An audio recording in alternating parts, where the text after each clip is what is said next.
Do you want a chair, Neif, so you don't have to stand? No. Do you need the Wi-Fi? I thought I already had it, which I might. Okay. We are Is this live. This house? This is what? This house. No. The Wi-Fi is called Wi-Fi. But it's wife, like spouse, and then eyeball. Wi-Fi. That's actually pretty funny. And then the password is left hand. I mean, are you announcing it? Oh shit, we're live right now. Yeah, dude. It's okay. No, I just said don't do that. And that was wrong anyway. Gave away the game. That was actually wrong. So you've learned nothing, Alice. All right. I got to still set some things up, but we're live right now. Thanks for coming, everybody. We got Taylor Santangelo to my right from Morbid Orchid fame. He's like, no. That face. And then I got Chance Ruster from Hussy Fit fame. You know the Neif, the Neifus over there in the corner. And then on Zoom, we got Hiatt and Liz from Cassette Stress. Yeah. Woo. Rusty Fowler joining us as well. Teleguy. He has me out too. Go check that out. And then we got David Pena. What's and up? we got LazyPhalanges as well. And we're here to discuss Frankenstein by Mary Shelley. Frankenstein or The Modern Prometheus. the Modern Prometheus. So what I'd like to do is now give Chance the floor. He's going to give us a quick history lesson on Mary Shelley. Yeah, so I got to go to work in like an hour, so I'm going to blow through this real fast. It's fascinating, and I knew some of this, and then I read some of it, and it like refreshed my memory. So in 1815, there was a volcanic eruption, and I want to say it was in the Mediterranean somewhere, but it caused like an ash cloud basically to black out. I mean, not black out, but significantly obscure the sun in major parts of Europe, including in Switzerland, around Lake Geneva, where Lord George Byron, the Romantic poet, capital R, Romantic, had a house. And so Mary Shelley, whose mother was a feminist icon and wrote a book called The Vindication of the Rights of Women, and then her father, who was like a really well-known political anarchist at the time or whatever, they were both very prominent in like society in Europe and whatever. And so she was 16 when she met her husband, Percy Shelley, who was a famous poet of the time. He was already married to a woman, but he ran away with Mary Shelley, and then his wife ended up committing suicide. So a couple years go by, she's 18 or 19, I think, and they're on Lake Geneva with Lord Byron this very gloomy summer. And Byron challenges the people who are like staying at his house, which is like him and his doctor, another poet, and then Shelley, and then Mary Shelley. So they all were supposed to write ghost stories, essentially, like spooky stories and stuff. And so she, and if you read some of the stuff that she wrote about how she was inspired, it's really interesting too, because like the Romantics, their ideals were very centered around, and the figure of Prometheus was a big deal to them, as a lot of Greek mythology was. They were very focused on like the idea that the natural world was a thing of beauty and also terror and horror and darkness.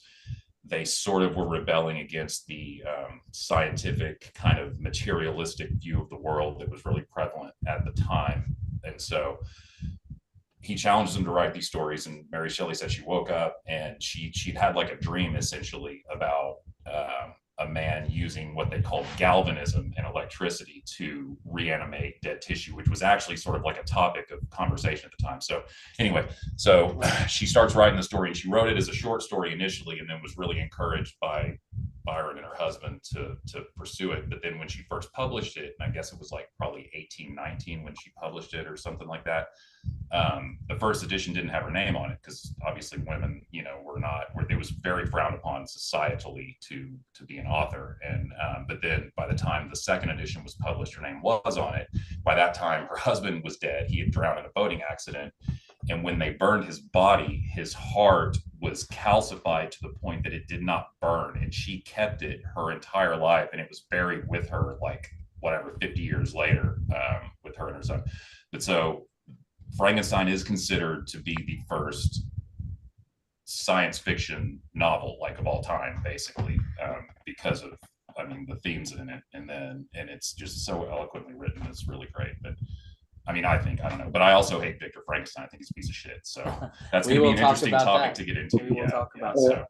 Wait, how old was she when she first wrote it, or at least the short She was story? 19 when she finished it. She was 19, so she wasn't 20 years old. Yeah, it's insane to think that. It's something that has lived on in the cultural zeitgeist like a million times more. Like if you talk to people who probably, I don't know. Like, I know who Byron was, but I couldn't really tell you anything that he wrote, like, off the top of my head. I just know Lord Byron was a poet, but Frankenstein is like immortal in so many ways. So, yeah. Anyway, history. That's very cool. Thank you for doing research on that. Yeah, it was good. Yeah, that was interesting. I didn't know any of that. It's very interesting. Yeah, she's a big deal. Like, there's a reason that she is immortal as an author for just a lot. There's a part here in the index, where it's a section called "How to Read Frankenstein," and there's a part. Here we go. Yeah, How to Read Frankenstein. And it says, Frankenstein is a novel that can be read and analyzed from many points of view. Biographical, formalist, psychoanalytical, feminist, Marxist, deconstructionist, and new historical. I would like to go through a few of these. So I was wondering why Frankenstein is looked at as a like a feminist icon book. Mary Shelley herself looked at it as a feminist icon, and I assumed it was because she's a very early female author. But what you were saying about her mom too, so do you feel like that is one of the messages in Frankenstein? I feel like there's and it's weirdly subtle, but because all of the female characters, like from the maid Justine that's executed for the murder of the brother to the sister or whatever that he's supposed to marry, and just they're all essentially like damsels in distress. And I feel like that was her commenting on the role of women at the time, that was very much how they were viewed and treated, as these secondary sort of commodities, that it was just like essentially modern comics. It's like they're used as motivation for the men in the story, and all the women in the story basically are used as motivation for Victor and including the female creature that he assembles and then destroys. So I think she was commenting on the fact that women were treated that way at the time. But there's also a term, and I can't think of what the term is, but it's basically in fiction, when you're evaluating a writer's work, there's like a logical fallacy in assuming that what the author meant by something. And I feel like a lot of interpretations of Frankenstein, including that list that you went through, like the Marxist and this and that, it's like, yeah, you can put your own kind of personal interpretation into it, but I don't think that's what she meant by it. I think she definitely meant the feminist thing. Okay, yeah, that's my I question. definitely think that was in there, because that was her whole life. That was where she was coming from, and society and culture, her at the level that she was at, where it was this very formal kind of thing. Very like Downton Abbey, but 100 years before Downton Abbey, even so. Yeah, society was very different for her. I think she was actually, because this is the early. So she's consciously doing that. Yeah, I think so. She's making a statement. I think so. Okay. Before we move on to the next one, does anyone else have any thoughts about that? I do. Something that occurred to me while reading it, was that for the whole book, basically Victor has access to love, and he's just not interested and is totally neck deep in his like pursuits. And the monster wants it but has no access to it. I don't know. Think about that. Just sort of like how the evil thing in the book actually wants, like, I don't know, a female to make his life better, where the Victor Frankenstein doesn't. I don't know if that's a comment on feminism, but just an interesting. That is an interesting point. He kind of like the one about Frankenstein's monster is kind of obvious. Like he's wanting companionship in every way, like just friends, but also he wants love. Yeah. And that's a good point though about Victor. I didn't realize that is he does kind of shirk off any kind of, even though he does love the first character, Henry, his friend. Yeah, him. But Well, and Elizabeth too. Yeah, Elizabeth. Yeah. Yeah. Him and Henry is a whole thing too. We'll get into that later. Yeah. so, yeah, but he loves them. but in he Mary just Shelley's doesn't know. mind, like they're the romance. Yeah. That's Yeah. definitely the ship of the actual story. It's he and Henry. But he's just so focused on his own like depression and his own stuff. Like you can't like really give back that love. Yeah, and it does, like from the beginning where he talks about him being in school and obsessing over his studies to the point that he's like jacked up his health and he's, looks terrible. And even when Henry sees him, he's like, you look like shit, dude. Like, what's going on? And that's after he wakes up the monster and then he runs away like a pussy. And then he collapses in a brain fever or whatever the fuck. And just, I don't like Victor at all. He accepted no personal accountability anywhere in this thing. He let Justine get done in her. She gets executed, and he's complicit in that because he's afraid to say that he had anything to do with it. Absolutely. And and I don't want to go down a rabbit hole here, no pun intended, but Taylor said something a second ago that I think kind of gets you onto the psychoanalytical piece of it. And here's the weird twist of the whole book for me. I didn't see Frankenstein as a traditional monster story, even though that's what, from Chance's history, that's what it is, right? It's a ghost story. It's a story that she made up because they were trying to do something different. I related it back to a mental health analysis. And where I looked at it is, and I wrote this question out, does anyone see that this is not a story about a monster, but instead a story about our struggles as human beings to deal with the monsters or the actions of our creation throughout our lives, that if we don't mitigate those transgressions in an attempt to be accepted or loved by others, if we can't mitigate them, then we steal our own joy. We steal our own families. We steal our own friends. They all go away. And we're always in search of love. And if we don't find those things that we're looking for, we end up being less than, we end up being like Victor. We end up being a little bit of a jackass, right? The whole book to me, that's where it led me. It's like, oh, the monster is in here in Victor, right? He created it. And I saw it as a mental creation, even though the book showed it as a physical creation, right? So I don't know. I think that's a great point, Rusty. I feel like Frankenstein's monster is, I'm going to call him Adam for argument's sake. Adam is he is a force of nature. And this is more about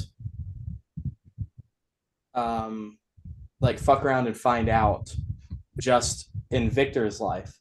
And it's more like Adam is this like tornado. I have a hard time. I kind of feel the opposite from some of the statements that have been made. I like Victor, and I think Adam is I have a hard time sympathizing with him. Although I know like there's a lot to make you sympathize with this character.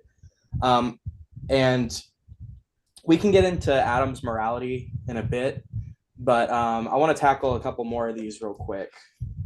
I'd ask though, do you view Adam as a character in the story, or Adam as a consequence of Victor? Like, is he supposed to really exist as his own person, or just as an extension of Victor? I don't see him as a character. I see him as a force that of Victor's consequences of his actions. Like kind of like Rusty was saying, it's not about the monster. It's about humanity's struggle with the monster. Yeah. I mean, man was created in the image of God. Mm-hmm. Like a cool thing. I mean, the thing I agree with Rusty about is what's interesting about Victor is when he learned about his little brother's death, right? He automatically assumed that the monster did it before even knowing. Like he just assumed evil out of him, and he almost like created that into existence. Yeah, That's interesting, David. I didn't even think about that. He has no reason to suspect that was Adam because he's like hundreds of miles away. yeah, he gets it by a letter. Yeah, It's like how that's a weird jump he makes to assume. I mean, he was right, yeah, but that's right, but not out of logic, just out of like this malice he has against his own like creation. I also took that to be like a manifestation of his own guilt at creating, at his creation, that it's forefront of his mind and he can't, it's everywhere in his mind. And then as it turns out in reality too. yeah. It was that was sort of a psychological reaction that, oh no, this bad thing happened, sure. It was all my fault, kind of, I have a theory on this, which is when the monster has life breathed into it, Victor is sickly and looks like death. Huh. You know how it's totally like glossed over what was done to create life? Right. I have a theory that it somehow either like metaphorically or in my opinion like actually tangibly somehow, I think some sort of like life force was taken from Victor and given to the monster. And I think all these connections where he like knows who killed or fears the worst. I literally think he like severed himself and gave some of his life force to interesting. a body. Fucking interesting, dude. I've never thought of it that way. Yeah. That's really interesting. DNA, Because like Harry Potter and Voldemort. yeah, like genetic Oh, yeah. memory. Because it's very glossed over, like what the actual procedure is. He just keeps, I discovered it, and then it's like it doesn't even really come off as like as it is in the movie with like the big electrical apparatus. It's not. It's alive. Yeah, like that's not exactly. That's really interesting, dude. I never thought of it like Thanks. And that's really good because, yeah, go ahead. No, I was just gonna say because even the people he learned from weren't scientists; they were alchemists. Exactly, and he talks about like true. Agrippa. He mentions Agrippa and another one, another like well-known like, literary alchemist. But yeah, that's right. He does. He talks about how he learned essentially the secrets of alchemy to make it happen. And then he uses like he experiments on live animals and like I mean, dude, he's a terrible fucking person. Yeah, he did torture animals. You can't really justify that at all. I was expecting more about the details. To Chance's point, I had never read the book before, and I'd seen old versions of movies like a long time ago. But I was expecting laboratory stuff. He talks about lightning a couple of times and all that, the electricity, but there was no description whatsoever of what happened. It just all of a sudden here's the monster, right? And then he's trying to hide it from his friend, and he's afraid it's going to be in the apartment when he opens the door and all that. Well, they didn't describe it very well at all to me, and I'm sure that was intentional in the book. They wanted to get onto the meat of the story, but I was just expecting something about that, and it wasn't there.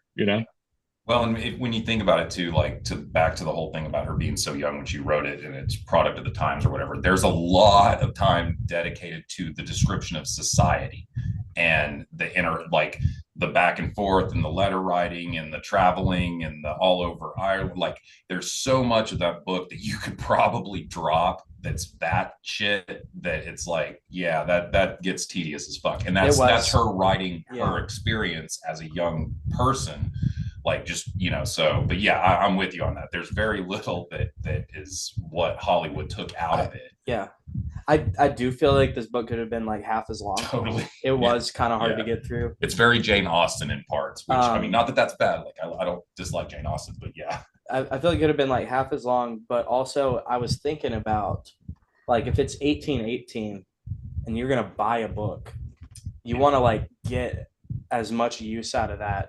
Totally. Like you don't have all these distractions and like you don't have an abundance of shit to do. Right. Longer attention spans. Yeah, generally. longer attention spans. Yeah. The book was an investment, like a serious. You're gonna read it like 35 times. Yeah, exactly. It was a lifelong investment. Yeah.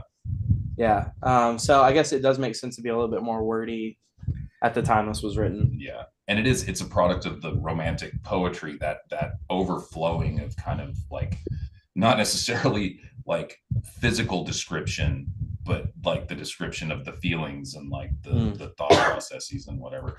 And like to your point about the monster, for me, like the whole thing is the monster does initially attempt to learn reason. I mean, it talks about him reading like Paradise Lost, specifically how he learns to speak French through the hole in the wall or whatever, and he's listening to them teach another person French, and that's how he like initially it does want to be a human, even though it's not a human, and it knows it's not, and it's that whole outsider thing. And it's only after being like rejected by its creator and father, then by the people who it like took care of, and it learns to take care of them. It learns that it's stealing food from them, and therefore it's hurting them. And this is why I have a hard time sympathizing with Adam. Is he is not a child. Sure. He tells Victor. Oh, he chooses to be evil. He's like, I understand what I'm doing. Sure. And he does. Like he's a very eloquent, like he's a learned person at the point where he commits murder. Yeah. And it's like there's no like this is not a child. This is an adult. You're not wrong. He's a complete like reject though. Yeah, but that doesn't there's plenty of people in society like that, and we don't excuse their actions. Sure. And I'm not excusing actions. That's what I'm saying. Is in the end, but he's rejected from society completely, right? He's not even in society. Right. Yeah. And has a perspective enough to know that that's what's happening, to know that like there is a life that's good and it can see it. And that's why it wants Victor to just make it a companion in the end. Like when a child does like a child in a bad home acts out and does bad things, you still have to reprimand it, but you can almost excuse that because it's like, I'm not mad at you, I'm mad at your parents, But imagine being born an adult. I feel that with Frankenstein up until the point where he learns history. Yeah. And he develops his own philosophy. Like this is not a child, this is an adult. Sure. He has to be treated like an adult. Sure. And Alex, I agree with that. He needs to be treated like an adult. But do you think that it makes sense that because Adam, I'll use your name, because Adam is isolated and totally rejected by everyone. There's certainly no excuse for what he does. My cat is messing with me. There's certainly no excuse for what he does. He should be held accountable for all of that. But do you think that's truly why he determines that, hey, I'm just going to be evil. I'm not accepted. I'm not loved. And I'm isolated. And so I'm going to do what I'm going to do. If he would have gotten the bride real early on and Victor would have created and held up that promise that he had, half the story wouldn't have existed. Yeah. Maybe, right? Maybe Victor he would have came back and just taken over the world. And that is the fear. Victor has that moment where he's like, if I make another one of these, like the reproduce. Yeah. And but I don't know. In my heart, I don't feel like that would happen. I do feel like the monster just wanted a companion, but I don't know. And it's like that thing that Homelander says where he goes, I want to be loved, but if not, I'll settle for being feared. And that's where the monster lands. Is like he wanted to be loved, but then realizes that anytime someone sees it, you know, even like Victor describes, like he's like, I made him physically beautiful, but when it woke up, it was the opposite of that. Like the physical beauty made it even more horrendous looking. And Adam realizes that, like, which that's you know, Yeah. for that, yeah. But yeah, and there was no guarantee that the bride was good. And they talked about in the book, there was no guarantee if he created the bride or the woman, right? There was no guarantee that she was even going to be attracted or like him. Right. They talked about that. It could all be for naught anyway, right? Which is kind of wild. Situation. Exactly. Yeah. So back to Rusty's point earlier, I would say everyone in this book is guilty. Like society is guilty. Exactly. And Victor is guilty, but Adam is guilty too. Sure. Yes. It's like, yes, this could have been avoided by like society just treating him nicer, or Victor like not abandoning him at the moment of his birth. Right.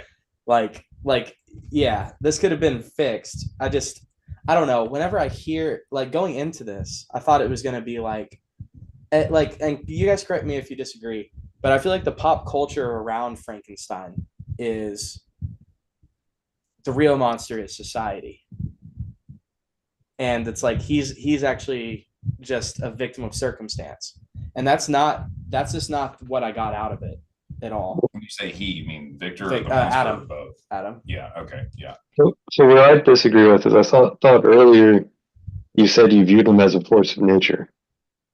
Yeah, that's so isn't he more of, he is guilty, but his guilt is the manifestation of Victor in society. That's a good Like, point. He exists as a representation of what they created. That's a good point. You kind of caught me in a hypocrisy there, because I said he's responsible for his actions, but I also called him a force of will. Right. Like he's just an act of nature. And he is 100% the product. Like he didn't ask to be brought into being. Victor's hubris and arrogance, saying, I can make life, I can create life, brought Adam into existence. It's a product of something that's completely unnatural. It's not like a child that's born and conceived. Like this was literally an aberration, an abomination that was brought into existence. Does it even have a soul? Maybe it does. And if it does, and it's forced into that fucked up body, like as an adult, you know what I mean? Like if that's a newborn soul that was supposed to be born in a baby and it's put in that body, like, you know, so yeah. I don't disagree that he's responsible for his actions, but I do agree with you that it's a force of nature. So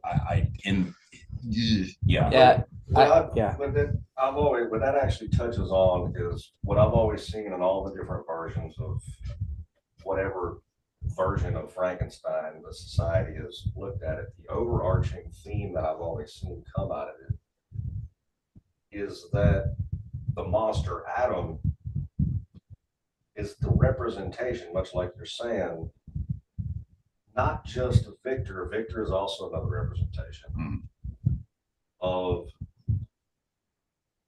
those who have the desire to obtain all of the knowledge.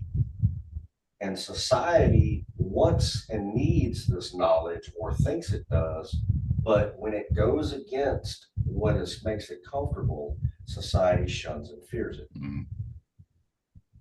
And the whole Arctic thing, the story starts there, but it returns there. Oh, wow. Relentless chasing. Yeah. And his relentless chasing is when Victor it's a circle story. Yeah. His whole goal, create life, right, to be God, to get to that point. Once I get there, I've done it. Right. When he got there, he didn't do it. He needed more, because man cannot be satiated. Exactly. So it wasn't about just creating life. It was about him being the one that knew it all, and then he just ended up with way more questions. So he had to keep chasing the monster. Right. The same monster, because that's what he designed. He designed it for himself. Okay. It's all the, and that's why I think it is a genius thing, because like all the different arts that y'all are talking about, the feminism, everything else, it is a social commentary. They're all there. Yeah. It's all there, but it centers around the reaction of society at that time to the changing of science and all of the things. That's why he looks at alchemy, right? But he he's using science Modern that we science. don't know. He never describes it because society never gets real science described to them. And on That's that, fucking interesting, dude. He's- That's really.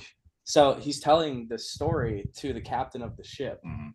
and he tells him, "I'm not going to Yeah. explain to you how I did this," which I thought was genius Mhm. on Mary Shelley's part. She's like, "I don't have to explain the science of this." Yeah.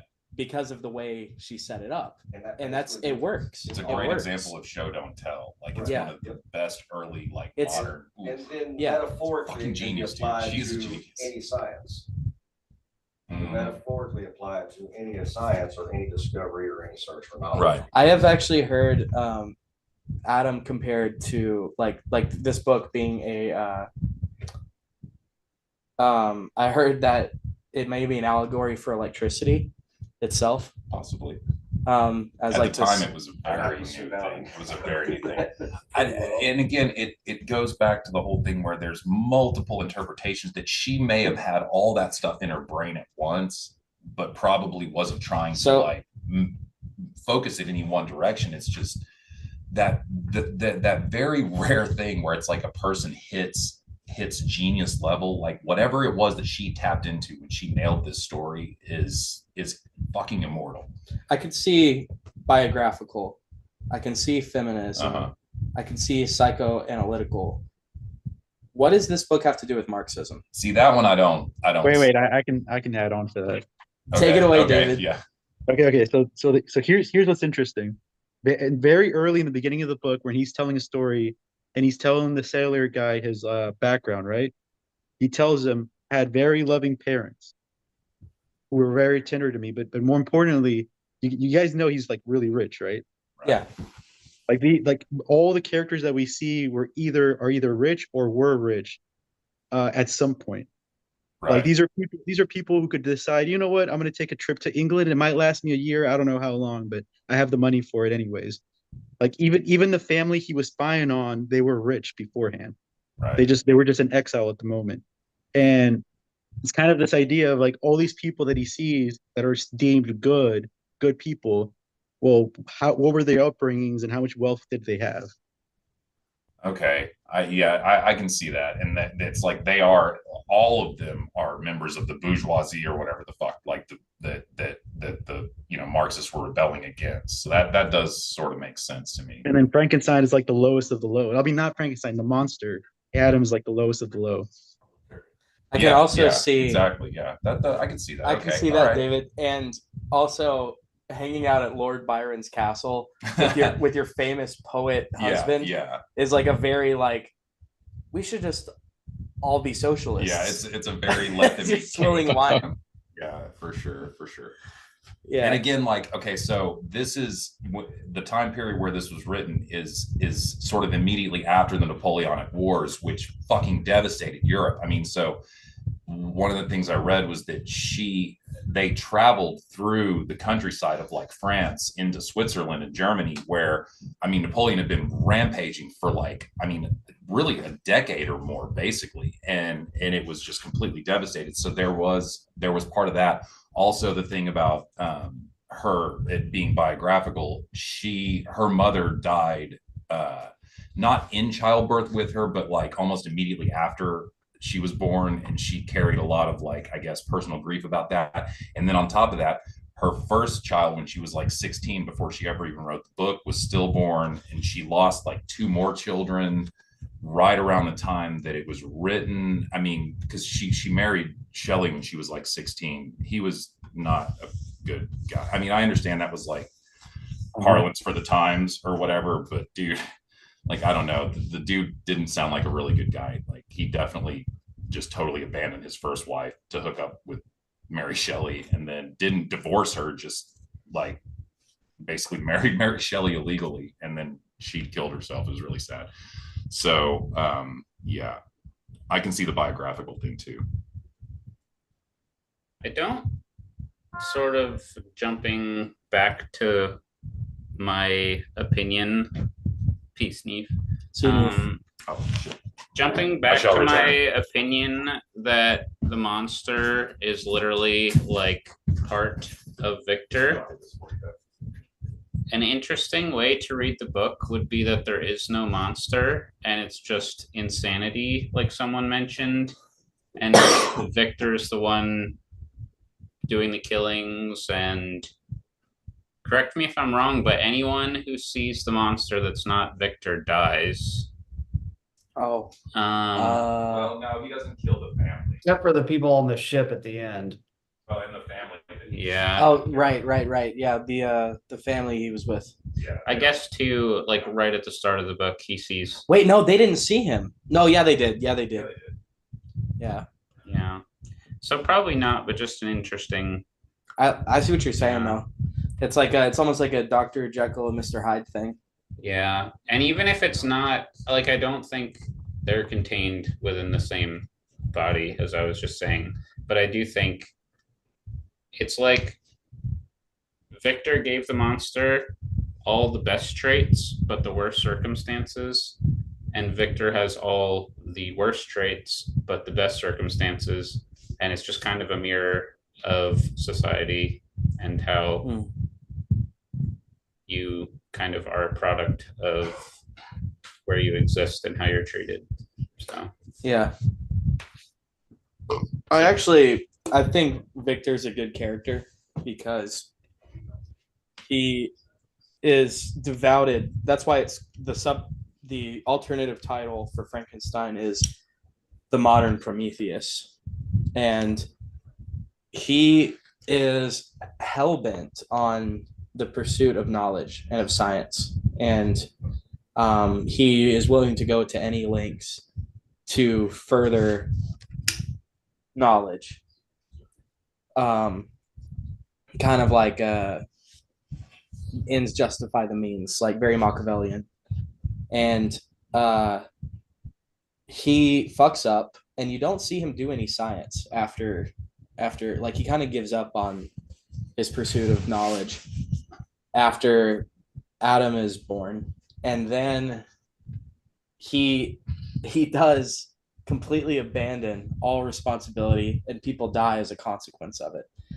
But he does, as a character, he goes through a transformation where he does eventually accept responsibility and devotes the rest of his life to trying to stop the monster. So I think he's a very human character. I think he's a realistic character. He's definitely not a good guy, I guess. Like he's also like not like he didn't mean to fuck up, but also he also didn't own up to his mistakes, which is I think his biggest downfall. But he does come around. He didn't own up to anything till later, right? And late in the book, he owns up to it. He's just out there chasing for a while, right?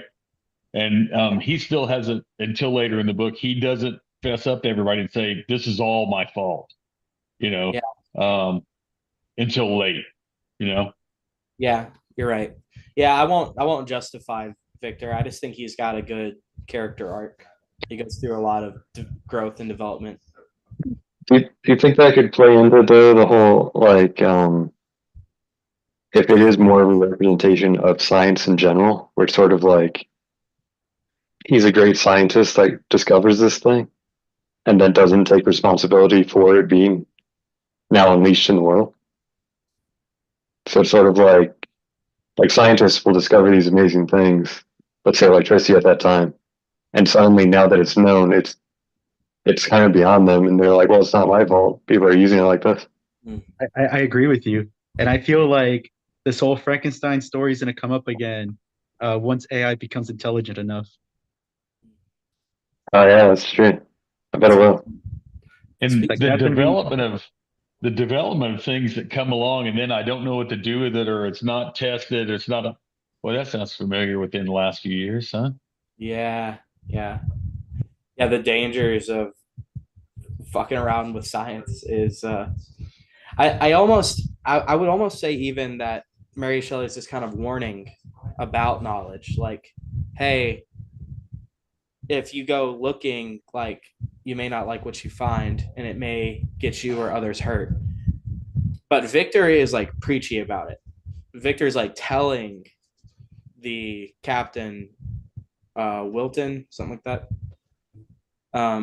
He's telling him, do not do what I've done. Like, do not pursue as I did and it become a serpent and bite you, something like that. But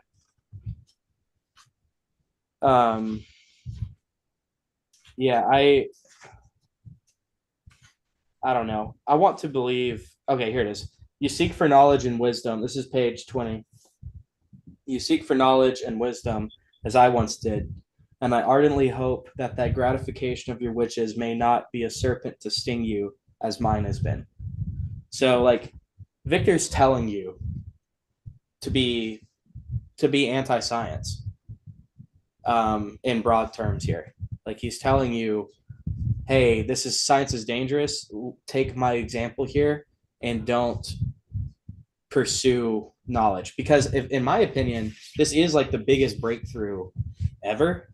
Like, what he's able to accomplish raises a lot of questions about what we already know, and we don't know the potential of that in like a safe environment. But instead of teaching people how to do it ethically, he's just gonna let that information die with him, and that I don't agree with.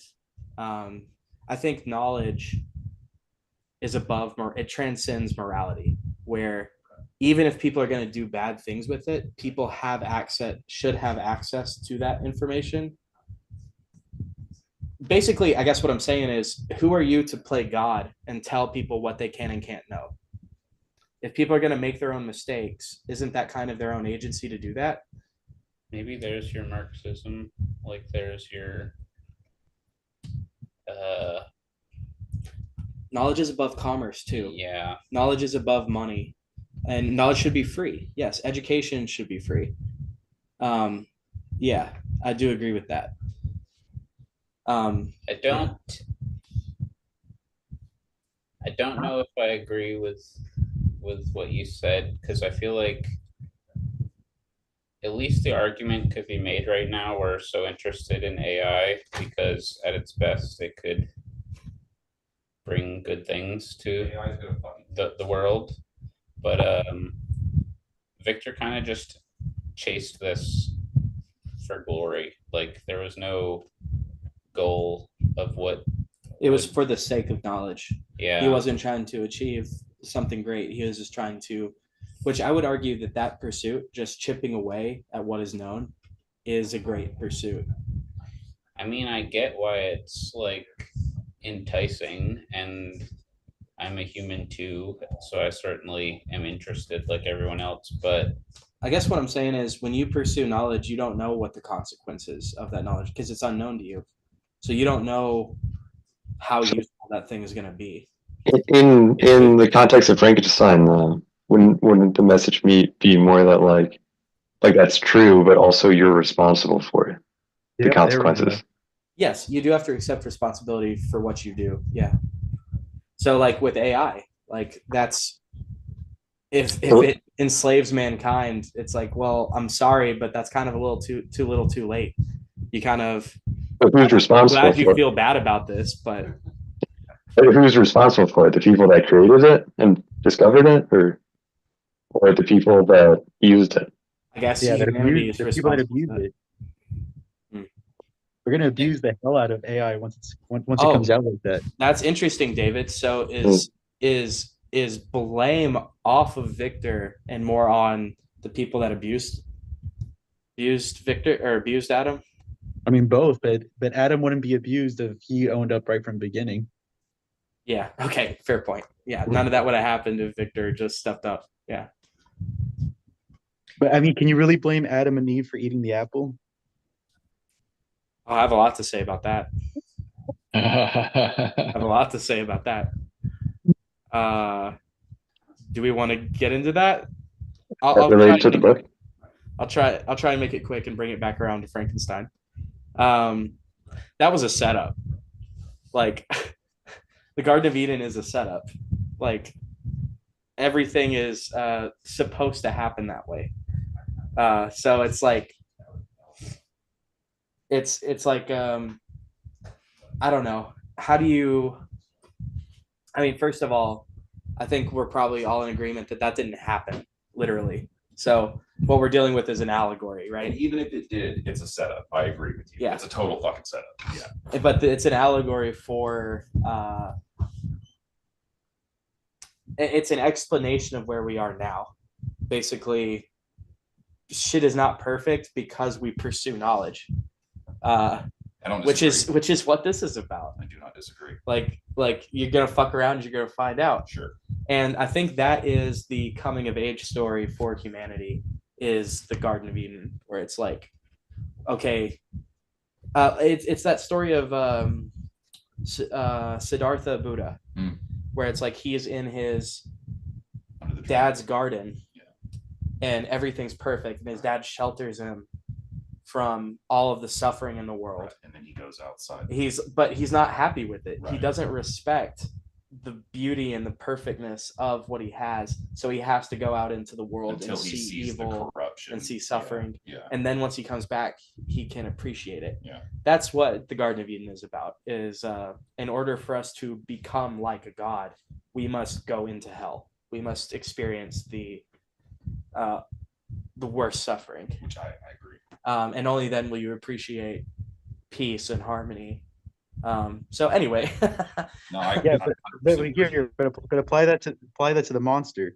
To me, the Garden of Eden for the monster was the cabin where he was spying on those people. That's where he was at his most happy. He became depressed after he started reading more books, and after he discovered that suitcase that showed his how he was made and how he's hated by his master. It wasn't until that knowledge.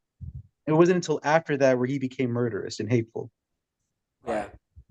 Once he realized how he was created, and that's a good point. I forget about that aspect of it, that he finds the papers from the thing that he stole from the lab or whatever. And it does even clarify for him more how he came to be and why this person that created him, why they did it. And then it further enforces his kind of negative emotions about the whole fucking thing. That's a really good point. That is a good point, David. He has a whole arc about teen angst, figuring out what the world is and figuring out what humanity is. He's like, this fucking sucks. And it is that knowledge that makes him bitter. You're right. Dude, is Frankenstein's monster the first emo kid? Yeah. I think so. Well, actually, what's funny about that? Right. Yeah. What's funny about that? One of the books that he read, I think it's The Sorrows of Worth or something like that. One of the books that he read was actually the first emo kid. It's this incel guy who falls in love with this woman, but she doesn't give the love back, so he kills himself. Really? And that's one of the books. That's one of the books he read. Oh, interesting. And I guess I know which one you're referring to. I had no idea what that book was about or anything. That's interesting, man. The only one I recognize is Paradise Lost, I think. David, you're kind of blowing my mind, dude. So yeah, man. that is also exactly, well, actually worse. What he ends up doing is kind of that though. It's you won't make a wife for me? Okay, fine. I'm just gonna kill people. I'm gonna kill everyone you love. I'm gonna kill everyone you love. It's like and he even kills himself in the end. Yeah. Yeah. Oh yeah, let's talk about that. So supposedly, he just jumps off and he gets on the ice floe and he floats off in the distance. But All who knows how long he would live? We don't know how long that thing would exist, and neither does he. So he is essentially trying to destroy himself because he doesn't know what his mortal limitations are. He says kill himself beyond a shadow of a doubt that he's trying to kill himself. Yeah, that's what I'm saying. Yeah. That's his final kind of end game. If he survives that, then I really don't know what that ending's about then. Right? I get what you're saying. There's a possibility. Yeah. But if it is, it's okay, what kind of resolution is that? So I have to believe that he died. Even darker, because then he lives in suffering, wanting to die, but can't. He becomes more miserable and bitter. Well, he goes up to the North Pole and the elves find him and take him in, and then he ends up helping, Oh my God, Frankenstein is Santa. Yeah, right. Holy shit. Yeah. So going back to that thought about innocence, let's take out abuse and different things that happen in the real world, right? And we talked about knowledge. When does innocence really get lost, or when does individual creativity really get lost as youth are growing up, right? Look at everybody's individual creativity and what they stand for, and they're all individuals, and they really, really wild ideas. Kids come up with the craziest things, right? And then you put them in this chute, and they go down this chute, and you train them to think a particular way, and you train them to think and gain a certain amount of knowledge about a particular thing. And before you know it, you've got everybody who thinks exactly the same. And a lot of people never regain the creativity because they've been trained to go down that path. True. So there's, so that innocence and knowledge discussion, I forget who brought it up a little bit earlier. It's really an interesting one to me because there's something that's analogous with real life there as well. That's a really good point, dude. Yeah, that is a good point, Chance. All right, excuse me, Rusty. That's Rusty. Your last name is Ruster. So it's confusing me. I know. That was a good point. That was a good point. Yeah, good point about Taylor. Good point about him saying good point about Rusty saying good point. But that institutionalization is that what you're describing is absolutely intentional. Mm-hmm. They want us to be in a mold. Yeah. That's what institutionalization is all about. It's less about what you're learning at school and more about conditioning you to be productive in the workforce. Yeah. To be at a certain place at a certain time and to obey orders. Yeah. Rusty, I got the image of the wall, like that meat grinder, when they're falling into the meat grinder. And it's just, Yeah. It would be cool if education was about educating. That would be nice. But where's the money in that? So going back to that other thought of when he floats off on the piece of ice, and I agree. I think you have to assume that he dies. That he wanted to die and that he eventually did. But what if you look at that a little bit more metaphorically and saying even after all this has happened, that still exists in the world. It's out there somewhere. You don't know where it is, but it's out there. Yeah. Right. I don't know. That was a very personal thing just because I'm not even going to lie. There's been points in my life where it's like, is this just going to keep going? And it does just keep going, and it's like, that is very much a metaphor for that. It's like on the ice floe, just like, all right. And we're still floating. Mm-hmm. Yeah. Until the water reaches my lower lip, and then I'm going to fucking mention it to somebody. I'm going to ask you guys, how do you imagine the monster in your mind? Like in your head? I'll go first. This is the cover I've got. So I saw him this way before I even had a chance to think about it. That's just how he looks to me. Well, that's an accurate description of how she describes him, with the long hair and the,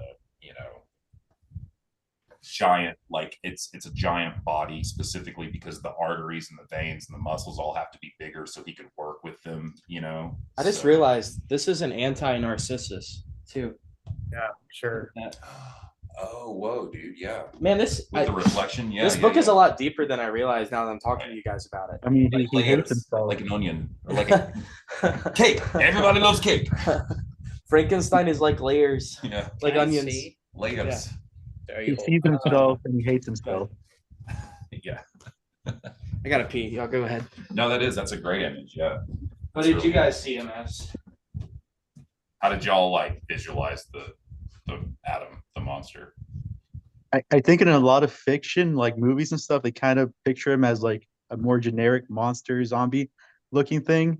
But I think in my head, what actually terrifies people, because remember how they mentioned he has like perfect white teeth, like he has like that long black hair and all that. Yeah. I feel like what really makes him scary is that uncanny valley.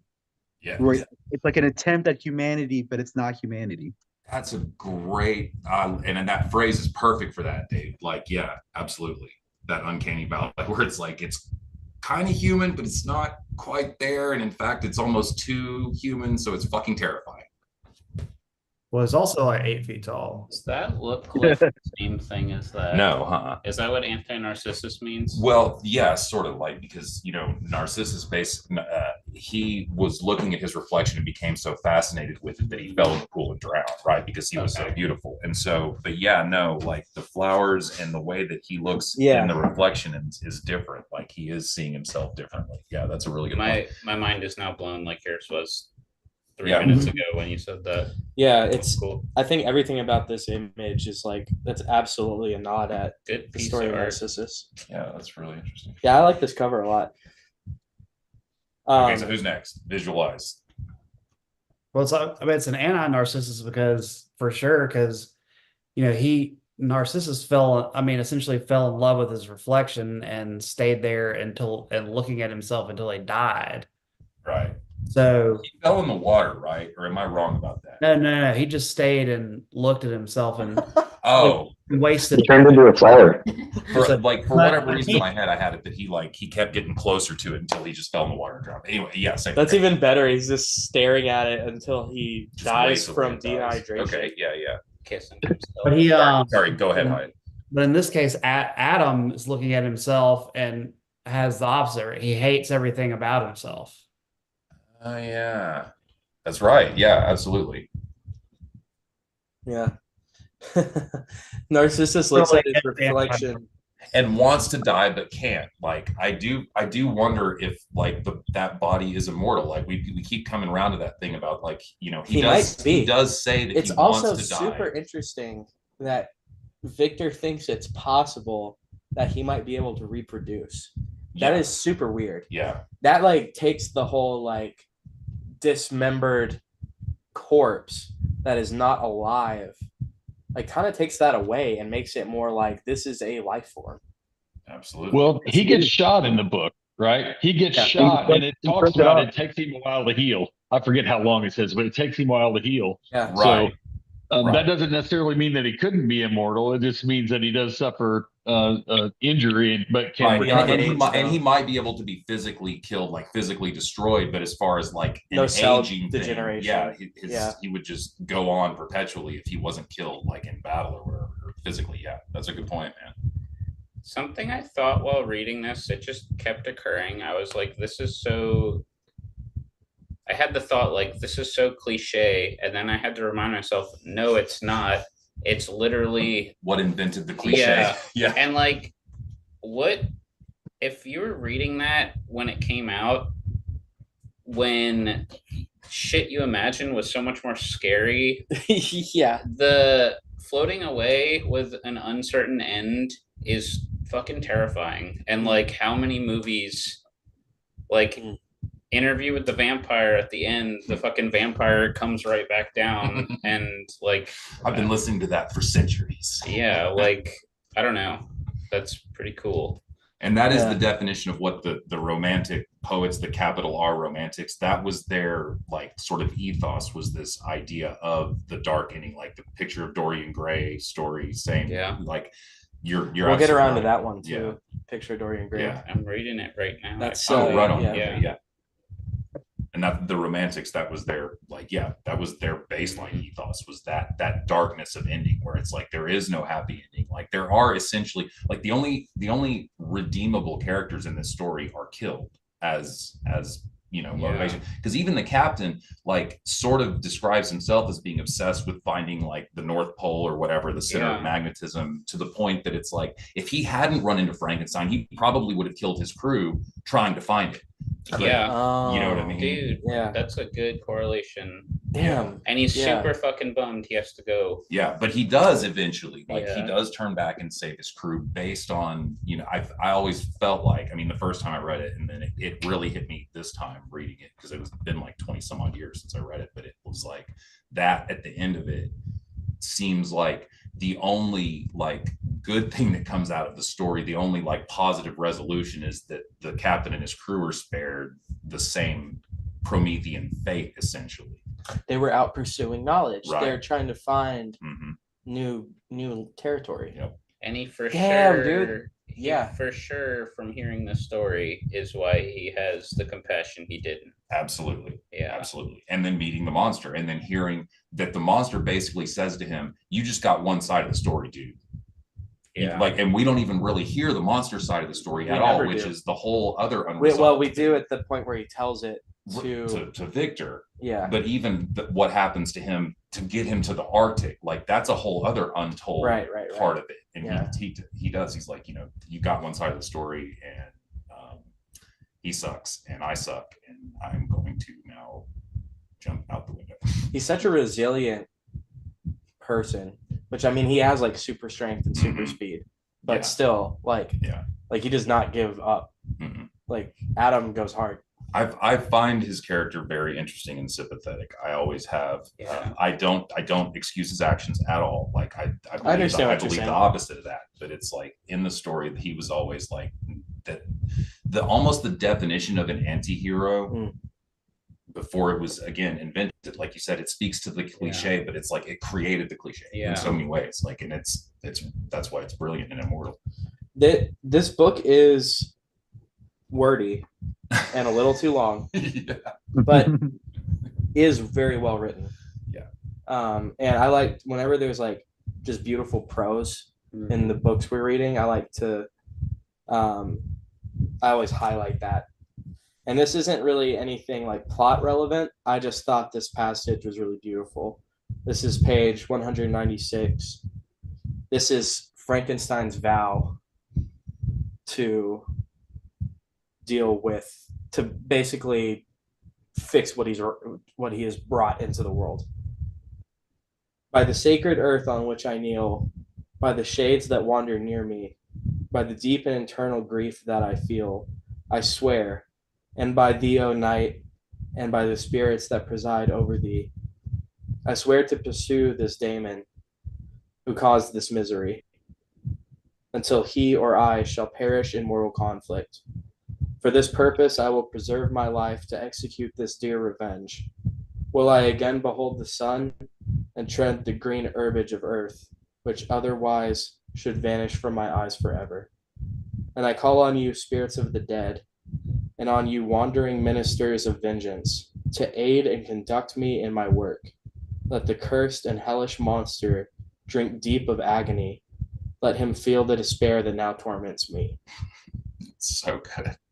That is so good. On a theme that I've been thinking about, which is less about, that we shouldn't pursue knowledge, but just getting obsessed with anything. Getting obsessed with anything where you cut everything out of your life, you cut people out, you don't have any social interaction where people will kind of normalize you and maybe tell you you're crazy, you need to back off, you need to chill out. And, because Victor obviously does that, Adam does that. He's like obsessed with like being accepted by other people. And then he like goes on a killing spree and he's kind of obsessed with like getting back at Victor. Victor's goes on and, obsession with trying to kill the monster. It's just kind of all about like obsessions and kind of going too far with things. Yep. That's a really good point. Yeah. It's him going all in on things is a problem throughout the entire book. Yeah, Victor and Adam. Yeah, because they both do. You're right, Liz. That's a really good point. Like he kind of forsakes his school that his dad paid for in order to pursue this knowledge. He forsakes like the girl he actually loved. I can't remember her name. Julia? No. Not the one he ended up marrying. The one that like I think it is Julia. And he did love Elizabeth too. Sure. But like it hit hard when Julia, I think that's right. I think that's it. When she dies, like that was like that first act was my favorite part of the book. Like leading up to when he makes Frankenstein. No, that was act 2. Yeah, I was gonna say. Okay, so like up till that point, actually, I thought it was pretty good. Yeah. Well, basically when Adam shows up in the flesh to give his soliloquy. That's when I'm like, okay. I don't really. You're starting to lose me now. I think the problem here is I just really hate Adam. That's I the fucking difference. hate him. That's when I get it. That's when it like it clicks for me is right around there where I'm like, all right, no, now okay, all right. And again, like Neif and I were talking, there's been so many adaptations. You have so many images in your mind of like Frankenstein from the movies and shit like that. But like Young Frankenstein's still the best, dude. Like, you gotta watch that. Yeah, you've got to see it. Has anyone seen Young Frankenstein? Hands? Anyone? Yeah. Oh, many, many times. Many times. Hell yeah. What a classic. Alex has never seen it, so we should have a movie party to watch it after this as like a bookend to this particular session. That'd be good. I can have it at my place, man. You guys can all come to my place. I have couches now. I will watch it with you. Absolutely. I have sitting space. Yeah, it'd be great. I'm down. Let's do it. Yeah, it's for real. Okay, we'll set something up. That Dude, sounds fun. it may not be the best Mel Brooks movie, but it might be the best Oh, Mel shit. Brooks movie. It might be. It's pretty good. It's the best. You think? I'll take that because I pretty much kind of think it is too. Mel Brooks, is that like Spaceballs? Yes. Okay. Blazing Saddles. Oh, Blazing Saddles is so good. Yeah. Okay. All right. Well, yeah, I didn't know it was. Which this is Gene Wilder too, so Okay. it's Gene Wilder is Victor Frankenstein. Did who did History of the World? Mel Brooks. Mel Brooks. Yeah, that's also him. The Jews are in space. Jews in space. Oh, it's a classic. We'll smoke. Oh man. Okay. Oh, Movies you couldn't make today. I don't have a lot more to say about Frankenstein except that at the ending, even Adam is like, yeah, I'm a piece of shit. Mm-hmm. I'm just gonna fucking kill myself before I bring more misery into the world. And he owns it. He knows it. Yeah. He definitely knows right from wrong. If this was Twilight and it's Edward and Taylor Lautner, Jacob. if it was Victor and Adam, I'm on Team Victor. But I'm Team Adam. Okay, Yeah, you just said I'm a piece of shit, so I'm gonna kill myself. That's how I feel about Victor. His whole revenge thing that he goes on doesn't happen until after everyone else that he loves dies. Yeah. And every single time he would say, "Oh, I'm gonna grapple with him. I'm gonna kill him. I'm gonna do this." But like, is he really? Could he really? He gets torn apart in 2 fucking seconds. Exactly. Yeah, that's a good point. It feels more like suicide by cop than anything else. Victor keeps telling himself that because he wants to feel like he's the good guy. He's not the good guy. Absolutely. All right. Right? I hear what you guys are saying. Those are good points. Can we just say that they both suck? Like they're both horrible. Much like Edward and Jacob. Much like Edward and Jacob. They both fucking suck.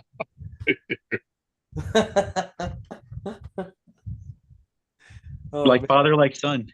Yeah, exactly. Like the apple does not fall far from the tree. Totally.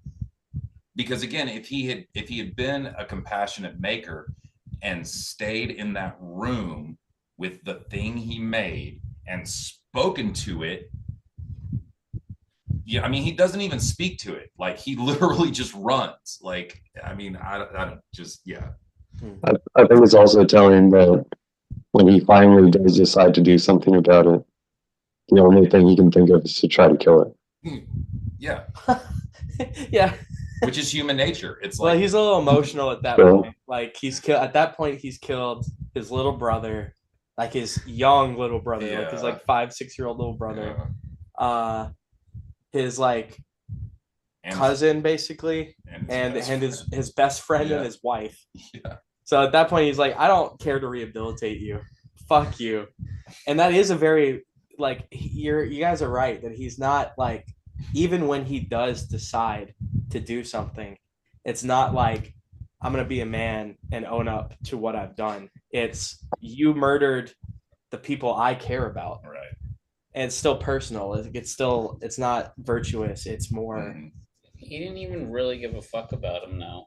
That's the thing. He says maybe his best friend's name? Henry. Yeah, Henry. Like, maybe Henry, but everyone else. He gave a fuck for Henry. Everyone else he just said he liked and just ignored and exiled himself from. Right. And only when it was too late did he give a fuck. Yeah. I agree. Henry did hit him the hardest when he died. Yeah. And there's probably, like, to be fair, like just societally, there probably is some like from her perspective, some homoerotic subtext there that she saw personally, because that was totally going on in the society at the time. Well, like, even in the first that first opening thing was that one guy's writing to his sister about how he needs a man. yeah, that's what I'm looking for. Even Wilton is like, oh dear Margaret, the worst part about this voyage is that I don't have companionship. Like, I don't have a friend in the world. And really, I mean, I think if you like, if only there was a strapping young man here.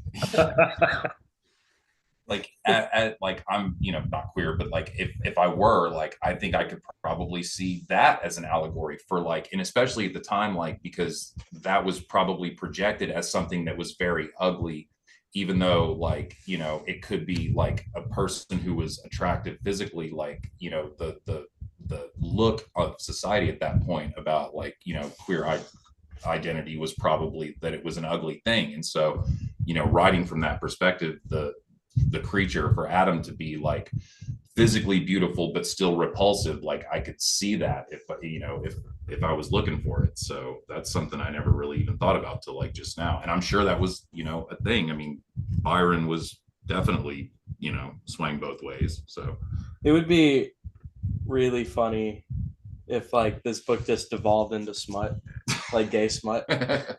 Well, I mean, basically, that's like, I mean, that point that y'all making, that's what Rocky Horror is about. Totally. Yeah. 100%. That's right. I fucking love Rocky Horror. Dude, I do too, man. We should all go to like a midnight showing of that sometime. They do it at the Bell Court. We should go. Dude, we should go. That'd be so much fun. I've done it before. Like I've performed in like a show. Oh, really? Before. Oh yeah, dude. Like those friends of mine in OKC, they do it constantly. Like Chase Vegas is fucking magenta. So who did you play? Who do you think? Frank. Really? That's awesome. There's pictures somewhere Chase has. I could see you as what's his name? No, I did Frank. It was ridiculous, dude. It was so ridiculous. Like, don't even get me started. I was wearing one of those ceramic corsets that Nicole Hell yeah. made. Yeah, that's awesome. It was so ridiculous. What's slicked back blonde hair. Oh, Eddie. Oh no, the creature, the one that he makes, or fucking the Igor motherfucker. You're talking about Meatloaf. No, not Meatloaf. The Igor dude. Fucking he's got a cool name. The guy with the hunchback. Does he have a hunchback? Yeah. Fucking yeah. White and black striped pants. I think so. I can picture it, yeah. It's been a long time. I love the collective unremembering happening. Yeah. Right now. I can't believe I can't remember that character's name. I'm like, well, cool, y'all. I don't really have much else to say about it. I will say this is very different than what I expected. All the pop culture about Frankenstein is misleading. Yeah, it is. Oh, very. Frankenstein was. Yeah, it's very misleading. The only film that's closest to this book is the one with Robert De Niro as the monster, and it's really close. Interesting. And Kenneth Branagh. That sounds awesome. It's not bad. It was made right at the same sort of time as Bram Stoker's Dracula, so it's sort of similar, like stylistically to that. It's not as good as the Bram Stoker's Dracula movie. Does De Niro play Victor? Or Adam? No, De Niro plays Adam, and Kenneth Branagh plays Victor. That sounds pretty good. It's not bad. It's definitely worth watching. Like, it's definitely worth seeing once because it's the closest to the book. Yeah. Okay. You guys got any closing remarks about Frankenstein before we put a ribbon on this? Just wanted to point out one fact was that he didn't have some kind of crazy lab. He was doing all this in an apartment. Yeah. Oh, yeah. Right. Yeah. Exactly. Yeah. Enough like dead body parts to make an 8-foot tall person, and no one like ever. No one's like, what the hell are you doing up there, dude? Like, nobody even smelled anything. Where he's got the arm like sticking out. Yeah. It's like he wasn't making a quilt in the second bedroom. There's a show called Penny Dreadful that was really good. Yeah, that had like a good sort of portrayal of this whole of him. And yeah, I forgot all about that show, but I've seen all of it. It's good, man. I didn't like Adam in that either. See, and I found him incredibly sympathetic. He was so whiny. I hated Victor. And I like Victor's whiny. I liked Victor in that. Victor is this depressed heroin addict. Yeah. But Adam was like I am so fucking poetic and I'm actually really fucking intelligent, but I'm a piece of shit. Yeah, it's like he's not stupid. He's a genius that is choosing to commit atrocities. Yeah, that's not, you're not wrong. That does sound like a emo kid. But the best that's right. The best is Ava Green. Oh God, dude. Her character in that so good. Yeah. All of this, like every scene with David Green in that show is fucking phenomenal. Yeah. And I love they capture like that Victorian magic very well. And that's the romantic, like that's the world that the romantics lived in. Is that world. It's so like distinctive in its time period. Yeah. Just everything, man. Yeah. I kind of want to go back and watch it. I just like fast forward everything that's not her. It's worth watching again. I haven't seen it in a long time. It's good. Yeah. Well, I love you guys. This has been Frankenstein. Thanks, guys. This was fun. We got book for next month. So we've been on a pattern of last month we did Starship Troopers, which is like pretty unanimously like, I'm glad I read that, but I didn't like it that much. God, it's fucking boring.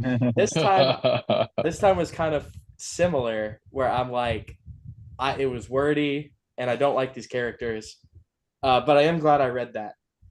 Next month, we're reading Pimp by Iceberg Slim, The Story of My Life, Pimp by Iceberg Slim. So this I have read before. Neif picked this one out, and the first time I read this was Neif's copy. And this is an autobiography about a Chicago pimp in the 50s and 60s.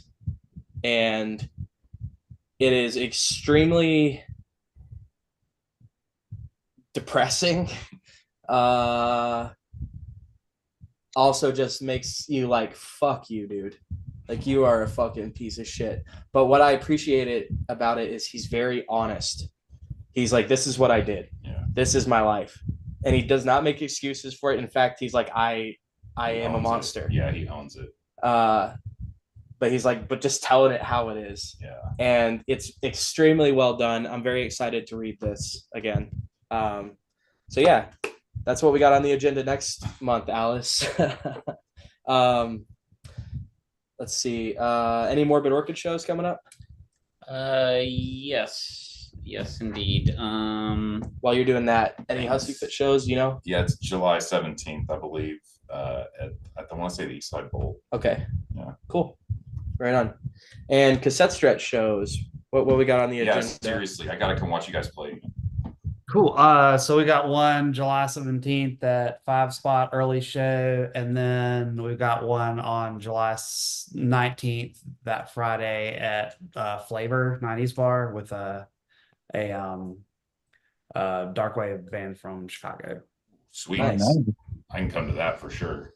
Yeah, We're that playing sounds 17 too, but yeah, man. You said the 5 spots an early show though? Like what time are y'all Yeah. playing? Like, well, I mean, show starts at 6, but if y'all are playing at like 8 or 9, I mean, I'm not sure when we'll go on. I'll find out. Yeah, and dude, I have no idea where the East Side Bowl even is. I've never fucking been there. So Y'all are playing East Side Bowl. That's a good one. yeah, that's Yeah. awesome. That's a big It day. wouldn't surprise me. Cordy Cordy is a fucking books badass. good shows, dude. She books really good shows, man. Wait, who are you guys playing with? No idea, dude. Like I would have to look into that. I'm kind of retarded and just sorry. Because like I'm saying, that's a big venue right there. Yeah. It's probably, well, I won't, never mind. Yeah, East Side Bowl's crazy. Cool. So cassette stress 17th, 19th, Hussy Fit 17th. And what you got? July 7th, July 8th, and July 14th. Cool. Awesome. Thanks. I gotta come watch you guys play too, man. Yeah, Alice, absolutely. check out Love Teleguy, music available on all streaming platforms. Check out Morbid Orchid, new music coming out soonish. Check out Hussy Fit. If you don't know, you need to ask somebody because they're taking over. And always glad to have Cassette Stress as well. Yeah, dude. They're the coolest band in Nashville. No one makes cooler music. Appreciate it. We got a single coming out on July 19th as well. Oh, hell yeah. Okay. Sweet. Right on. That's very exciting. Is that can you talk about where you recorded that? Huh? Can you talk about where you recorded that? Yeah, so we recorded at Porter Rose. Okay, that's what I thought. That's awesome. I can't wait to hear that. So yeah, so it's well, it's a song that y'all know. So anyway, but it'll be fun to have it out in the world in this format. Awesome. I can't wait for that personally. Cassette Stress is my favorite Nashville band, And your one song out, though wonderful, has not been enough. I need more. So. Yeah. We're very hungry, guys. Mm. I would say I'm even thirsty, to be honest. Alice, see you next week.